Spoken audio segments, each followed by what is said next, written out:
तुझको बैठा यार, ये अच्छा था, ये ठीक था।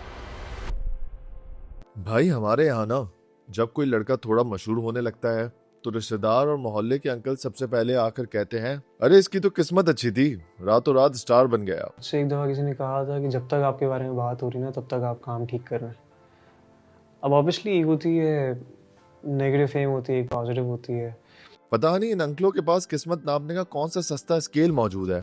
हम लोग इंस्टाग्राम के ब्लू टिक्स देखते हैं, ट्रेंडिंग पेज देखते हैं और कहते हैं वाह यार लड़के की निकल पड़ी। लेकिन सच बताऊं मेरे भाई, कामयाबी एक बहुत बड़ा धोखा है। अपनी गाड़ी रिवो निकालूं, साथ में जाना तुझको बिठा दूं।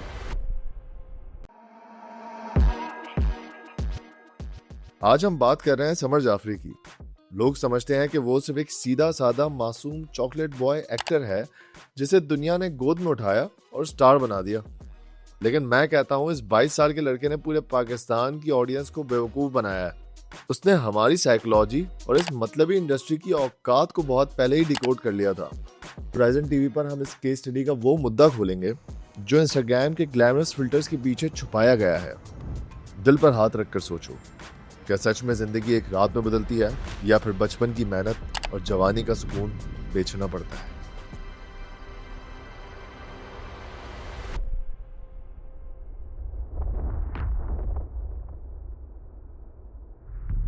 चलो कहानी शुरू से शुरू करते हैं। 25 जुलाई 2003 को कराची में पैदा हुआ एक आम से घर में एक आम सा बच्चा। अब हमारे यहाँ बच्चा जब सिटी स्कूल में पढ़ रहा होता है तो लगता है उसकी लाइफ सेट है, बच्चा बड़ा होकर बर्गर बनेगा। पर इस लड़के के दिमाग में पढ़ाई से ज्यादा म्यूजिक और कैमरे का नशा था। Probably 2 साल का था ये जब when we went to Bangladesh, suddenly he asked for the guitar. तो उस वक्त से he is playing guitar. सोचो, जब हम और आप 12 साल की उम्र में स्कूल की असेंबली में सबसे पीछे खड़े होकर दोस्तों को पीछे से ठुड्डे मार रहे और सोच रहे थे कि आज कैंटीन में आलू का समोसा मिलेगा या नहीं, ये लड़का स्कूल के ऑडिटोरियम में माइक पकड़कर मॉर्निंग असेंबली में गाने गा रहा था और पूरा स्कूल चुपचाप उसको सुन भी रहा था। असेंबली के इसी कॉन्फिडेंस की वजह से अनवर मकसूद साहब का लेजेंडरी थिएटर प्ले पौने 14 अगस्त में इस 12 साल के बच्चे को स्टेज मिल गया। मैंने स्टार्ट किया था अनवर साहब के पौने 14 अगस्त से बैक इन 2012। हम इस्लामाबाद रहते थे, तो ऑडिशंस थे उस थिएटर प्ले के, तो वो मैं उस टाइम पे था, कोई 9 साल का है, 8-9 साल का था। भाई साहब, हमारे यहाँ 12 साल का लड़का अगर मेहमानों के सामने खड़ा हो जाए तो सबसे पहले अपनी शर्ट के बटन सही करता है और ये लड़का पूरे कराची के सामने डायलॉग बोल रहा था। उसके बाद ये लड़का tiger biscuit, Horlicks, Rooh Afza जैसे कमर्शियल्स किए जा रहा था। फिर 2014 में टेलीफिल्म गुदगुदी से टीवी पर पहली अपीयरेंस दी। सबको लगा कि नया चाइल्ड स्टार मिल गया है, लाइफ सेट है। मगर मेरे भाई, ये इंडस्ट्री बड़ी कुत्ती चीज है। टेलीफिल्म के बाद एक ऐसा बुरा वक्त आया जब काम मिलना बंद हो गया। बच्चा थोड़ा बड़ा हुआ, लुक बदली, चाइल्ड स्टार वाला टैग खत्म हुआ तो इंडस्ट्री ने उसे भुला दिया। वो लड़का जो कल तक कमर्शियल की जान बना हुआ था, स्टार था, आज घर बैठा था। I was like, अब मैं करूँ क्या? जिन चीज़ें मुझे लग रहा था इनकी वजह से मुझे काम मिलेगा, उनकी वजह से काम ही नहीं मिल रहा, अब मैं कहाँ जाऊँ? उसने उन लोगों को फोन किया, मैसेजेस किए जिन्होंने बचपन में इसी लड़के को स्टार बनाया हुआ था। बेटा तुम तो अगले सुपरस्टार हो, जब काम चाहिए हो तो अंकल को बताना। और फिर पता है क्या हुआ? उस अंकल ने सामने से कभी जवाब नहीं दिया। जवाब छोड़ो भाई, अंकल ने फोन तक नहीं उठाया। ब्लू टेक्स्ट तो मिलते थे पर रिप्लाई गायब था। भाई उस 16-17 साल के समर जाफरी का दिल वहां टूट गया। उसे एक बात समझ आ गई कि यहाँ रिश्ते आपसे नहीं आपकी औकात से होते हैं। बहुत सारे लोगों से मिला भी, उन्होंने ये भी कहा कि हम यहाँ देखते हैं तुम्हें, ये काम करेंगे, साथ ये करेंगे। बट इनिशियली वो यही होता है कि कहने की बातें होती हैं, फिर मेरे साथ कोई आता है भी नहीं आपके पास, और बोलते हैं कि हम ये काम दिलवाएंगे, वो काम दिलवाएंगे, बट होता नहीं है वो। मगर आर्टिस्ट वो नहीं जो रास्ता बंद देखकर रोना शुरू कर दे। समर ने रोना नहीं रोया। उसने एक सस्ता सा गिटार उठाया और अपने कमरे को अपना स्टेज बना दिया। उसने सोचा अगर तुम लोग मुझे बड़ी स्क्रीन पर चांस नहीं दोगे तो मैं तुम्हारी मोबाइल स्क्रीन में घुस जाऊंगा। उसने सोशल मीडिया पर अपने रॉ अकूस्टिक गाने डालना शुरू किए। पल भर ठहर जाओ, दिन ये संभल जाए, कैसे तुम्हें रोका करूं, मेरी तरफ आकर हर गम फिसल जाए, आँखों में तुमको भरूं, बिन बोले बातें तुमसे करूं, घर दूं साथ हो,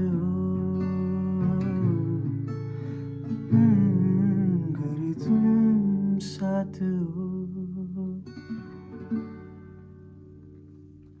लेकिन अभी दुनिया को सबसे बड़ा झटका लगना बाकी था।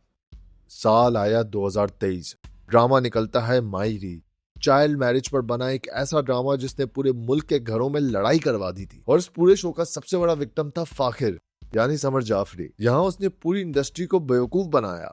डायरेक्टर्स और पुराने एक्टर्स सोच रहे थे ये चॉकलेट बॉय सिंगर है, ये एक्टिंग कैसे कर लेगा भाई, इसको तो रोना भी नहीं आता। लेकिन भाई उसने ऐसी एक्टिंग की कि पूरा पाकिस्तान टीवी के सामने बैठकर रो पड़ा। फाकिर कोई टिपिकल हीरो नहीं था जो गाड़ी से उतरे और 4 गुंडों को मार दे। वो एक बेबस टीनेजर था जो सिस्टम में पिस रहा था। लोगों ने उससे हमदर्दी भी की और उस पर अपना गुस्सा भी निकाला। जो फाखिर का कैरेक्टर था वो शुरू में बहुत पॉजिटिव था और बहुत ग्रीन फ्लैग टाइप था, बट एंड वाले एपिसोड्स में लाइक 20-25 एपिसोड के बाद 40 एपिसोड्स तक उसने इतना नेगेटिविटी अपने अराउंड गैदर की हुई थी। मुझे था कि यार लोग मुझे बहुत सुनाएंगे और मैं बहुत ट्रोल होऊंगा, बट लकीली वो नेगेटिव भी इतना लोगों ने पसंद किया। तो रातों रात समर के इंस्टाग्राम के फॉलोअर्स बढ़ गए, फैन पेजेस बढ़ गए, और जो डायरेक्टर्स पहले फोन नहीं उठाते थे अब वो मैनेजर के आगे हाथ जोड़कर खड़े थे कि प्लीज हमें टाइम दे दो। जो धोखा दुनिया ने समर जाफरी को दिया था उसने खामोशी में अपनी मेहनत करके वो धोखा सूद समेत लौटा दिया। लेकिन समर एक्टिंग पर नहीं रुका। 2024 में उसने फिल्म की नाबालिग अफराद, 2025 में ड्रामा किया परवरिश जहां उसने वली जहांगीर का कैरेक्टर किया, एक ऐसा म्यूजिशियन जो अपने सपनों के लिए अपने बाप से लड़ता है। और तब दुनिया को याद आया कि अरे ये लड़का असल में भी तो सिंगर ही है। ऐसा हो तुम मेरे हो जाओ ख्वाब में, तुम मेरे जो आओ हो जाए दुनिया से हम दूर।